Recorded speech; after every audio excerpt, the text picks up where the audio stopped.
안녕하세요. 홍필구 신부입니다. 두 주를 쉬고 다시 돌아왔습니다. 오랜만에 부모님 또 동생네 이렇게 가족들도 보고 좀 쉬었더니 그새 본당 일은 좀 밀려있고 이런저런 기획하고 있는 일들도 있었고 또 사순이니까 여기저기 다닐 때도 있고 여러 가지 이렇게 틈틈이 해 나가다 보니 또 시간은 금방금방 가더라고요. 그 와중에 짬을 내서 이렇게 강의 준비도 해봤습니다. 여러분들 기도 생활 또 본당 활동들 열심히 하실 텐데 우리 가톨릭 교회사 강의를 통한 지적인 성장도 굉장히 중요하죠. 항상 이렇게 함께 해주셔서 감사드리고 오늘도 대부분 아마 여러분들께는 생소할 수 있는 그런 내용일 텐데 새로운 어떤 것을 또 배워가는 즐거움이라고 생각하시고 또 다소 어렵더라도 화이팅 하시면 되겠습니다.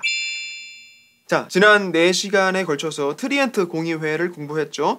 계속해서 가톨릭 개혁에 대해 알아보고 있는데 일찍이 이베리아 반도에서 활발했던 그 개혁의 움직임부터 학자들의 개혁이 결국 모든 활동의 근간이 된다라는 거, 또 우리 가톨릭 신앙에서는 어떤 뒷심과도 같은 수도회의 개혁 활동, 그리고 개혁 교황들의 리더십, 또 마지막으로 이 가톨릭 개혁의 하이라이트, 결국 개혁은 공의회를 통해 현실화가 될 수 있다라고 하면서 트리엔트라는 곳에서 이런저런 우여곡절 끝에 교회 지도자들과 세속 군주들까지 뜻을 모으게 됩니다. 당시로서 1500년을 이어오던 교회 정통 교리를 지키고 동시에 교회 내부의 그 쇄신까지 양측면의 개혁을 모두 이루어낼 수가 있었어요. 지난 132강에서는 트리엔트 공의회의 그 교령이 어떻게 현실화가 되는지 그런 과정까지 살펴봤죠. 그래서 과연 교회가 변화를 했는가라는 질문을 한다면 그렇다라고 답을 할 수가 있는 거예요. 교회는 진보하고 또 성장하고 있다는 게 명백히 증거가 됐죠. 마치 살아있는 유기체처럼 계속해서 한 걸음 한 걸음 걷고 있는 순례자처럼 잠시 주춤하기도 하고 때로는 잘못된 길로 빠져들기도 하지만 정해진 목적지를 향해서 우리 이 교회는 충실하게 가고 있는 겁니다. 자, 그래서 이번 시간은 가톨릭 성음악의 개혁에 대해 또 알아보려고 해요. 이 당시 가톨릭 개혁의 일환이라고 볼 수 있죠. 전통의 보존, 교리의 재천명, 부패의 청산 등등의 활동이 있었는데 그 와중에 전례 개혁에 대해서도 잠시 언급을 했습니다. 흔히 트리엔트 미사라고 부른다고 했죠. 지금 시점에서 보면 전통 미사라고 할 거예요. 연세 좀 되신 여러분들 기억하실 겁니다. 제대가 벽에 붙어있고 신부님 등을 바라보면서 미사를 드리다가 이게 또 어느 날 바뀌지 않습니까? 바로 2차 바티칸 공의회인데 1962년에서 65년이죠. 이것도 나중에 가서 다시 자세하게 보게 될 거예요. 아무튼 트리엔트 공의회를 계기로 전례 개혁, 즉 어떻게 우리가 합당하게 하나님께 찬미와 감사를 드릴 것인가에 대한 개혁도 이루어지게 됩니다. 여기에서 우리는 음악에 대한 얘기를 조금 하고 넘어가 보려고 해요. 가톨릭 교회사를 아주 대략적으로만 공부하고자 한다면 이런 부분은 그냥 넘어가도 아무런 문제가 없을 거예요. 하지만 현대 우리 신앙생활 안에서 음악이란 도구의 존재가 굉장히 중요할 수 있다라고 저는 생각을 합니다. 개인적으로는 제 나름 전문 분야이기도 하죠. 물론 요새는 제가 본당 경영에 치이고 또 교회사 인문학 공부에 좀 빠져있는 편이라 음악 활동은 전혀 못하고 있지만 교회는 그 시작부터 음악에 대한 중요성에 대해서 한순간도 망각한 적이 없어요. 화려한 교회 건축도 우리가 계속 봐오고 있지만 건축이 있기도 전에 음악은 이미 전례 안에 분명히 있었단 말이에요. 제가 예전에 몇 강인지 기억은 안 나는데 예술이란 무엇인가 라는 그런 거창한 이야기를 한참 했던 적도 있고 111강 또 112강에서 가톨릭 성음악의 변천사에 대해서도 함께 알아봤었습니다.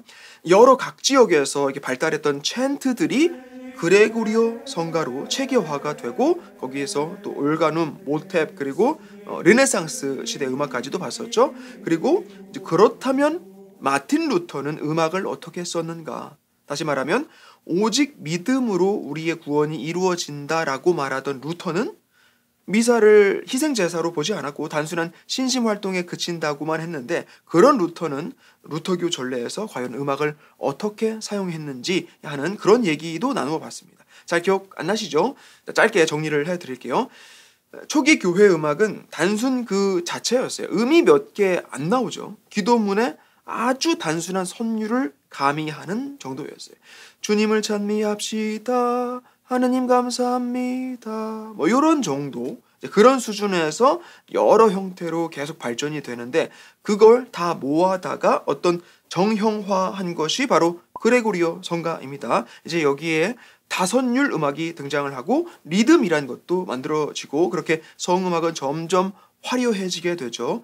르네상스 미술을 생각해 보시면 아주 어마어마하잖아요. 르네상스 음악도 역시 그만큼 현란했다라는 걸 상상해 볼 수가 있겠죠. 미술의 원근법이나 해부학 같은 과학이 접목이 됐듯이 음악도 철저한 계산을 통해서 만들어지고 그러는 거예요. 하지만 마틴 루터는 그런 기교 가득한 음악을 그다지 좋아하지 않았어요. 물론 음악은 굉장히 중요하다는 걸 루터도 인정을 합니다. 루터한테 가장 중요한 건 개인의 신심이란 말이에요. 근데 음악은 우리의 그런 신심을 고취시키는 데 도움을 준다라고 본 것이죠. 성가를 부르면서 어떤 뭔가 벅차오르는 그런 느낌 다들 경험하신 적 있으실 거 아니에요. 그렇죠? 루터가 이 교회의 모든 전통을 다 부정을 했지만 음악만큼은 하나님께서 우리에게 주신 가장 위대한 선물이라고 했을 만큼 루터에게도 음악은 아주 중요했어요. 형편없는 사제의 그 강론보다 음악이 훨씬 효과적이다 이 말이에요. 그래서 지금까지도 개신교 예배가 어떻게 구성이 됩니까? 말씀 읽고 목사님 설교 듣고 그리고 찬송가를 엄청나게 불러요. 대사제직, 희생제사로서의 그 전례, 표징 뭐 이런 건 없죠. 오직 말씀 그리고 음악. 아무튼 그래서 루터교 전례에서도 음악을 아주 유용하게 씁니다. 어떻게 음악을 썼다고 그랬죠? 어려운 라틴어로 된 그리고 따라 부르기 힘든 멜로디의 곡이 아닌 신자들이 참여할 수 있는 그런 쉬운 멜로디 또 가사에 중점을 둔 작곡 혹은 편곡이어야 한다는 거예요. 당연히 자국어로 불렀겠죠. 루터 같으면 독일어로. 또 대중가요 멜로디를 막 가져다 쓰고 그런 것도 크게 상관이 없는 거예요. 회중이 편하게 부를 수만 있으면 그만인 것이죠. 어쨌든 그래서 루터가 채택한 가장 이상적인 성음악의 스타일은 코랄이라는 음악이었다고 했어요. 코랄이 뭐냐? 쉽게 얘기해서 여러분들 알고 계시는 성가 대부분이 다 코랄이에요. 개신교 찬송가집에 있는 성가들 또 가톨릭 성가 책에 있는 대다수가 다 코랄이라고 보시면 됩니다. 몇십 년 신앙생활 하신 분들은 첫 소절만 딱 나와도 거의 따라하실 수 있는 그런 성가들 많죠? 많이 불러봐서 익숙한 것도 있지만 애초에 그 성가들은 부르기 쉽도록 하는 그런 의도를 가지고 작곡이 된 거예요. 코랄. 어쨌든 113강 루터교 음악에 대해서 이야기를 하면서 마지막에 가서는 그렇다면 과연 신자들이 따라할 수 있게 하는 그런 쉬운 음악이 성음악의 덕목 혹은 그 목적의 전부인가? 라는 그런 질문으로 마무리를 했던 기억이 납니다. 꼭 한번 생각해 볼 문제예요. 그래서 오늘 강의는 여기서부터 이어가는 것이다 라고 여겨주시면 될 것 같아요. 가톨릭 개혁을 통해서 전례의 개혁 또 성음악의 개혁 또한 이루어졌는데 그 내용이 무엇인지 한번 알아보도록 하겠습니다. 자, 중세 시기까지 교회 안에서 혹은 교회를 통해서 다양한 분야가 발전을 하게 됩니다. 우리가 예술 분야에서만 봐도 종교적인 작품을 의뢰받고 또 제작함으로써 그 유명한 대가들이 훈련도 받고 재능을 키워서 또 연명을 할 수가 있었죠. 뿐만 아니라 모든 학자들도 결국 그 교육의 장이라는 걸 애초에 누가 만든 것이냐 이 말이에요. 교회죠. 음악도 마찬가지였어요. 인류 작곡가들 전부 교회 음악을 하게 되어 있었다고요. 그 옛날 그레고리오 성가 제작도 그렇고 좀 세월이 흘러서는 노틀담 악파도 언급을 했었죠. 그렇게 리듬이든 화성이든 음악이 다양한 형태로 발전이 되도록 여러 충분한 시도가 이루어질 수 있도록 교회는 적극적으로 독려를 했고 그렇게 나날이 새로운 또 더욱더 화려한 작품들이 계속해서 탄생을 합니다. 하지만 그럼에도 불구하고 전례 안에서 몇몇 음악적인 시행들은 이게 맞나 싶은 그런 이슈들을 낳게 돼요. 대표적인 문제는 세속 음악에서 멜로디를 가져다가 쓰는 것, 심지어는 가사까지 차용을 해서 그걸 전례 안에서 쓰고 있었다는 것이죠. 쉽게 얘기해서 대중가요, 요즘 같으면 K-팝 아이돌 노래 중에 히트친 곡들 이렇게 보면 후크라고 해서 중독성 있는 멜로디를 포함하는 경우가 많은데 사람들이 다 따라 부를 수 있을 만큼 익숙해진다는 얘기잖아요. 그럼 그런 곡들의 모티브를 이렇게 좀 가져와서 미사곡으로 편곡을 해가지고 부르자라는 거예요. 사람들이 쉽게 부를 수 있으니 좋은 거 아닌가라는 의도이겠죠. 물론 요새야 성음악과 대중음악의 그 경계가 다소 뚜렷하지만 당시만 해도 스타일 면에서는 크게 차이가 없었어요. 세속 음악도 크게 보면 그리스도교 문화 안에 있었다고요. 교회 음악 작곡가가 세속 음악도 쓰고 다 그랬으니까. 그래서 꽤 오랜 시간 가톨릭 교회 안에서 이렇게 세속 음악 멜로디를 가져다가 쓰곤 했는데, 이게 루터 교회에서는 이런 부분이 훨씬 더 성행을 하게 됩니다.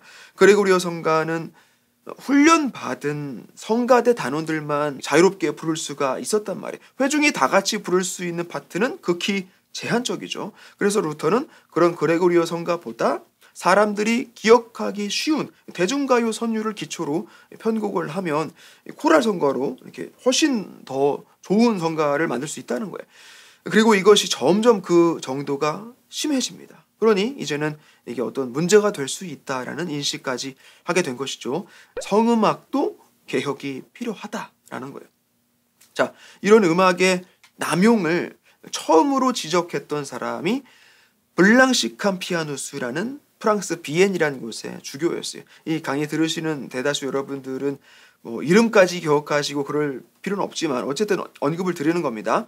1543년, 그러니까 트리엔트 공의회가 개최되기 전이죠. 전래 음악의 그 쇄신이 필요하다라는 것에 대해서 목소리를 내는 거예요. 구체적으로 지적을 합니다. 독일어로 번역된 성가들, 그러니까 무분별하게 자국어로 불려지는 곡들, 또 그런 성가들로 이루어진 부적절한 성가집들, 또 전래 음악 서적들, 또 음악적인 부분에만 지나치게 중점을 두면서 전래문 혹은 원래의 가사를 멋대로 생략해버리거나 줄여버리거나 하는 형태, 거기에 또 부적절한 창법까지, 이 거룩한 전래에 합당하지 않은 것들은 전부 폐지를 해야 한다라고 해요. 그리고 이런 모든 것이 다름 아닌 공의회를 통해서 반드시 논의가 되어야 한다고 주장을 합니다. 그래서 이런 주장들이 받아들여지고 우여곡절 끝에 트리엔트 공의회가 열리고 이제 3분기로 가서 22회기, 24회기 또 25회기 때 성음악 쇄신에 대해서 명시를 하고 이제 올바른 음악 사용에 대한 그런 토론이 이루어지게 돼요. 공의회 초반에만 해도 성음악에 대한 부분까지 다룰 어떤 여력이 없었고, 후반에 가서야 전래에 관한 부분과 동시에 전래 음악에 대한 내용도 커버를 할 수가 있었던 겁니다. 이제 그리고는 여러 차례 긴 과정을 걸쳐서 논의에 논의를 거듭하고서 비로소 성음악에 대한 교령이 완성이 돼요. 당연히 뭐 한 번에 후딱 만들어지지는 않았겠죠. 우리 우선 22회기에서 8항 일부를 보면 제가 가지고 있는 자료가 영어밖에 없어서 완벽한 의역을 해서 여러분들께 들려드리긴 쉽지 않지만 간략하게만 볼게요. 자, 우선 미사는 극진한 경건함으로 거행이 되어야 하고 하느님 한 분만을 향한 마음으로 찬미를 드려야 한다고 시작을 합니다. 그래서 전례에 참여하는 이들의 신심이 충만하도록 간소한 목소리로 그들의 마음에 젖어들어야 한다고 해요. 오르간 반주가 있을 땐 어떠한 오용도 있어서는 안 되고 세소음악이 아닌 성음악만이 연주되어야 한다고 명시를 합니다. 그리고 화려한 선법에 대해서도 어떤 제약을 두는데, 한편으로 화음을 넣고 그런 건 어느 정도 허용을 또 해요. 그래서 여기까지는 어떤 공표라기보다는 제안에 가까운 톤이었고, 그래서 공의회 위원들도 공식적으로 이걸 받아들이고 그러기는 전이에요. 하지만 어쨌든 전래음악에서 세속적인 요소를 금지한 것은 맞고 다성음악도 암묵적으로 용인을 한 것이죠. 여기서 이후로도 여러 차례 회의를 거쳐서 가는데 뒤로 가면 이제 상당히 정리가 돼서 공표가 됩니다. 어쨌든 지나치게 화려한 음악 사용을 금지했다라는 건 분명히 알 수가 있죠. 너무 많은 기교나 소리를 크게 지르는 것도 안 된다고 해요. 오페라 가수처럼 막 그렇게 부르는 거 안 된다는 것이죠. 그리고 중요한 것이 가사의 중요성에 대해서 언급을 합니다. 음악이니까 가사라고 하지만 성음악에서는 대개 전래문이거나 시편성가 혹은 성경 구절로 이루어진 기도문이 대부분이겠죠. 그렇지만 여전히 좀 모호한 부분은 있어요. 부적절한 음악을 쓰지 마라 그러는데, 도대체 그럼 어떤 음악이 부적절한 음악이고 선정적인 음악이고 불순한 음악인가? 그렇다면 어떤 음악이 과연 합당한 음악인가 하는 그런 구체적인 제시는 아직까지 딱히 없었어요. 그래서 그런 부분에 대한 과제가 여전히 남아있는 채로 이제 계속해서 다음 회기로 이어가게 됩니다. 그 와중에 다성 음악을 전래에 쓰는 것에 대한 그런 논의를 하게 돼요. 성가에 화음을 넣을 것이냐 말 것이냐라는 것이죠. 지금의 관점에서 여러분들 보시면 아니 화음 넣어서 노래하는 게 왜 뭐가 문제냐라고 하실 수 있지만 단성부로 부르는 것이 한편으로는 더 어떤 일치감을 줄 수 있긴 합니다. 그래서 그레고리오 성가는 화음이 없죠.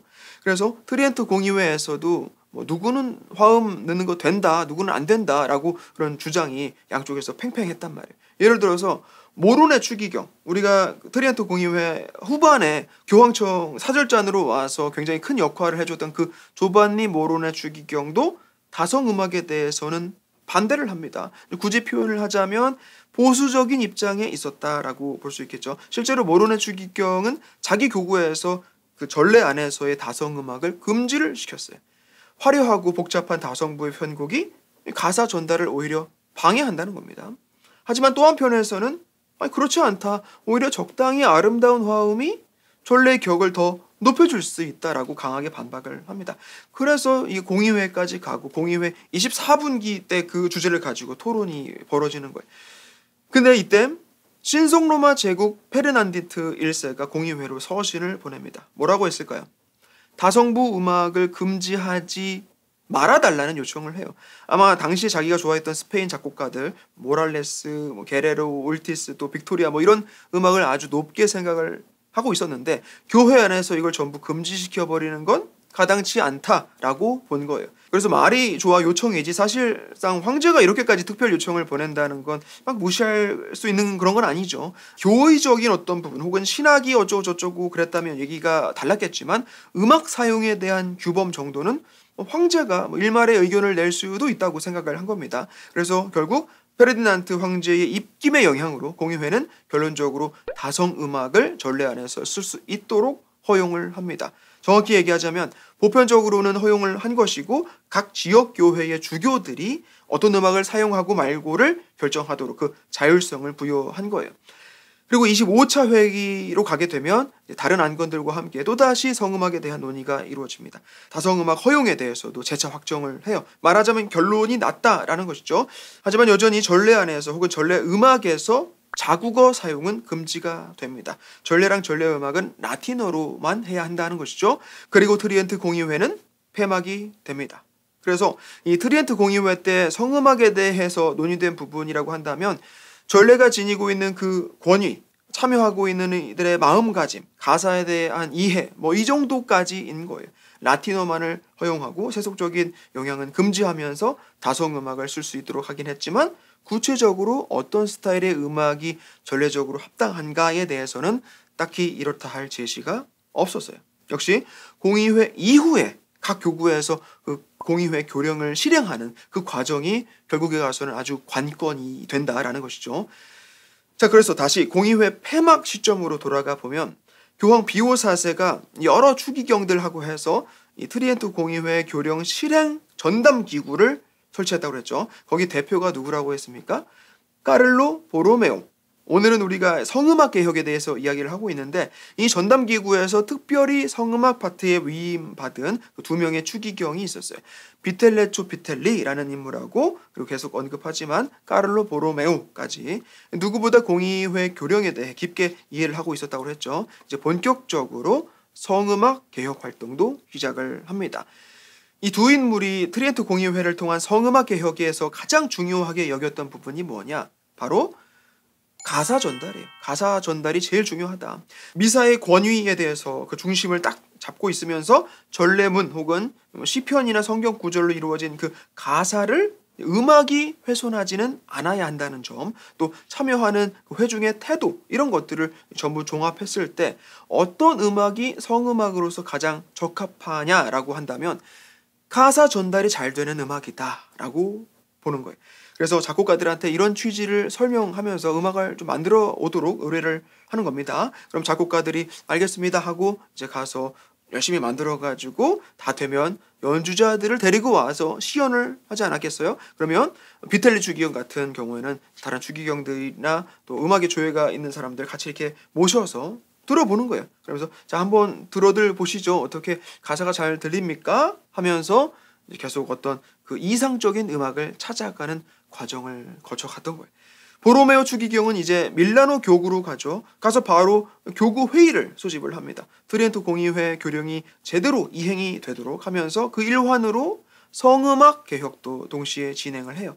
당시 주교주와 음악 담당한테 지시를 합니다. 세속적인 영향은 배제를 하되 경건하면서도 아주 명료한 미사곡을 써오시오. 그래요. 빈센초 루포라는 음악가였어요. 루포라는 작곡가가 이제 트리엔트 공의회 교령에 따라서 전래음악을 만들고 또 미사 때 쓰이도록 한 일명 개혁 음악가 중에 한 명이 되는 것이죠. 여러 미사곡들을 작곡하고 뿐만 아니라 일반 성가들도 많이 씁니다. 그래서 이 루포의 곡들의 특징을 보면 또 이렇게 전문 용어가 나오는데 칸투스 피르무스에 기초한 이미테이션이 계속 반복된다 라고 하면 무슨 말인지 모르시겠죠. 쉽게 얘기하면 반복적인 리듬이 계속 나온다. 그래서 쉽게 귀에 익게 된다라는 것이고 또 호모포닉이라고 해요. 호모포닉. 하나의 선율이 주 멜로디를 담당을 하도록 만듭니다. 사성부 악보가 이렇게 있으면 소프라노가 멜로디이고 나머지가 그 멜로디를 받쳐주는 역할을 하죠. 지금 여러분들은 이게 당연한 거라고 생각을 하실 수 있겠지만 당시만 해도 모든 곡이 그렇지 않았어요. 뚜렷한 멜로디가 있는 곡이 많이 없었다. 그렇지 않았다는 거예요. 그래서 뚜렷한 멜로디가 만들어지고 그것이 가사랑 합쳐져서 그렇게 연주가 될 때 마치 말하는 느낌으로 멜로디가 다듬어지도록 하는 거예요. 공의회 교령이 아주 충실한 스타일이 되는 것이죠. 자, 오늘 음악 시간인데 말로만 설명하면 뭐합니까? 뭐라도 좀 들어봐야겠죠? 사실 제가 들려드리고 싶었던 미사곡은 빈센초 루포의 미사 상티시메 트리니타티스였어요. 삼위일체의 미사곡이란 뜻이겠죠. 저한테 악보의 그 일부가 있는데 인터넷 찾아봐도 이걸 누가 연주해 놓은 건 못 찾겠더라고요. 이 루포의 후기 미사곡들 중에 하나인데 공의회 교령에 충실한 음악으로서 아주 좋은 예가 될 수 있다고 생각을 해서 좀 찾아봤는데 못 찾겠더라고요. 뭐 아쉬운 대로 다른 미사곡, 미사 꽈르티 토니라는 미사곡 시리즈 그래도 어떤 유튜브 채널에 올라와 있는 게 있어서 요거 한번 짧게 들어보도록 하겠습니다.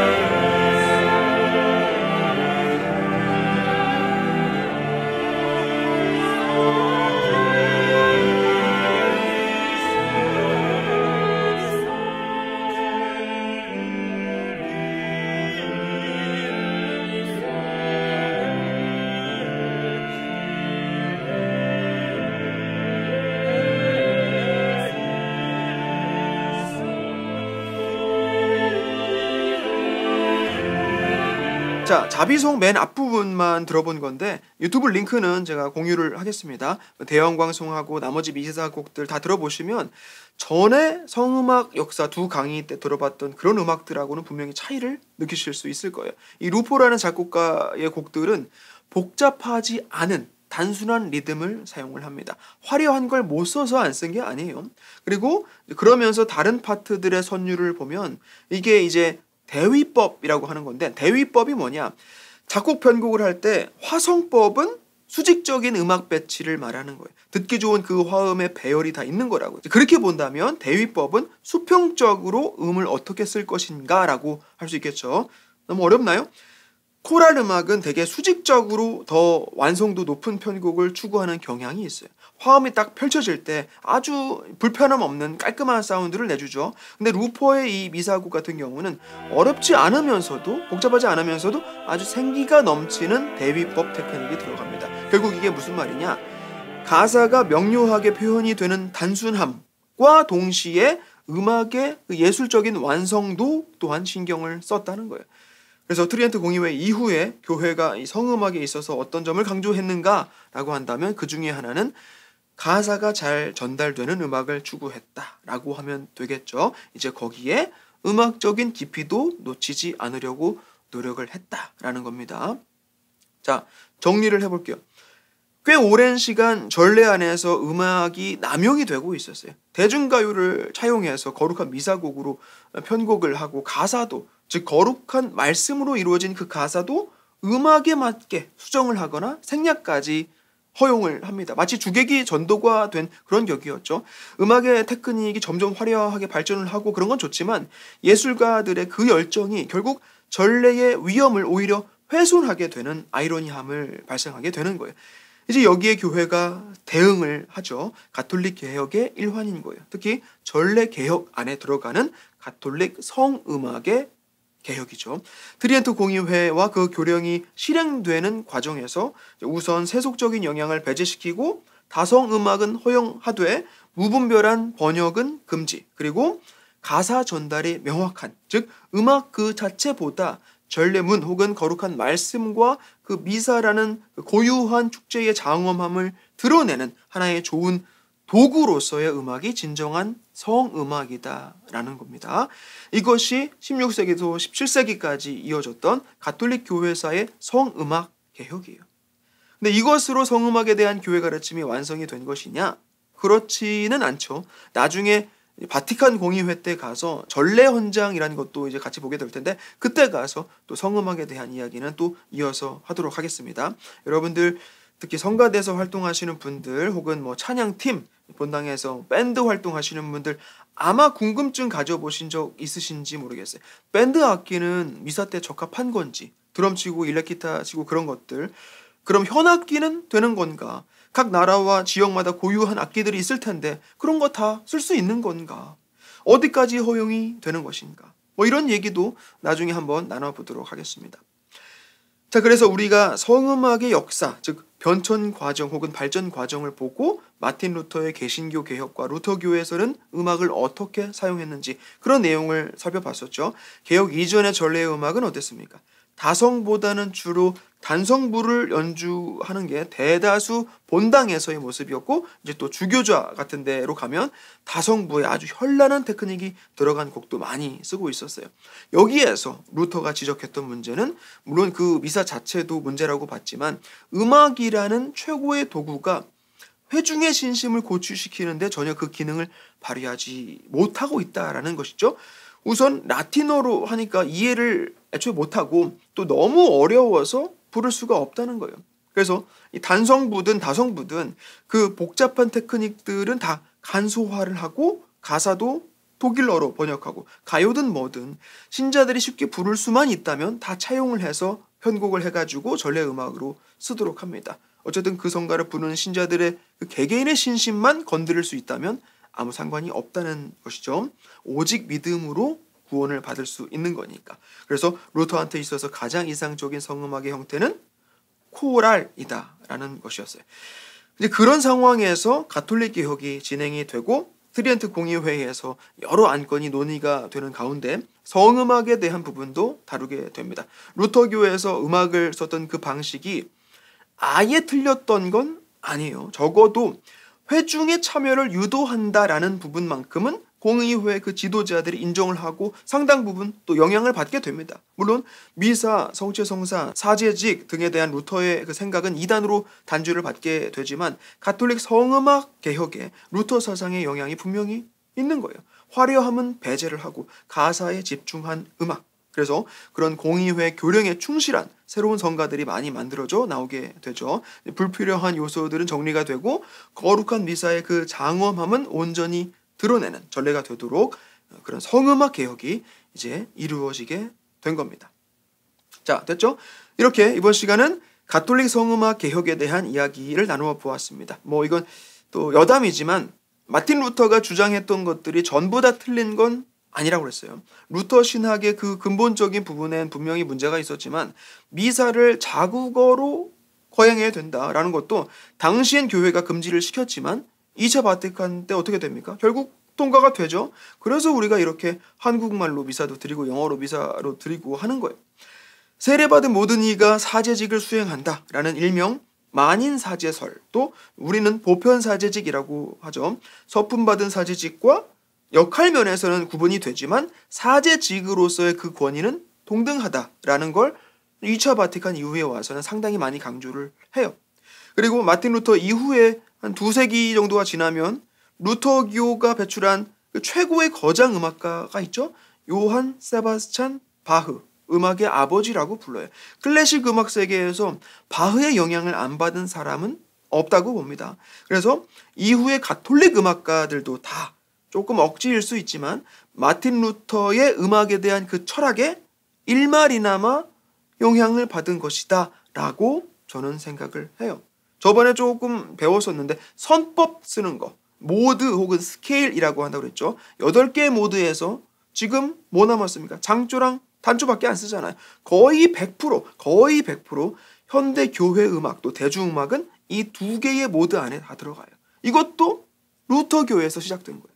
그래서 다시 한번 교회는 누가 뭐래도 완성으로 가고 있고 그 과정에서 아주 다이나믹한 알콩달콩 사건들도 많이 일어나게 되는데 항상 모든 사물과 현상에는 양면이 존재한다라는 겁니다. 우리처럼 이 진리를 탐구하는 입장에서는 항상 사실 그대로를 봐야 하고 지금 현재를 살아가는 우리 이 시점에 역사는 우리에게 무슨 조언을 해주고 있는가 귀를 기울이는 그런 태도를 지키는 것이 중요하다고 재차 말씀을 드립니다.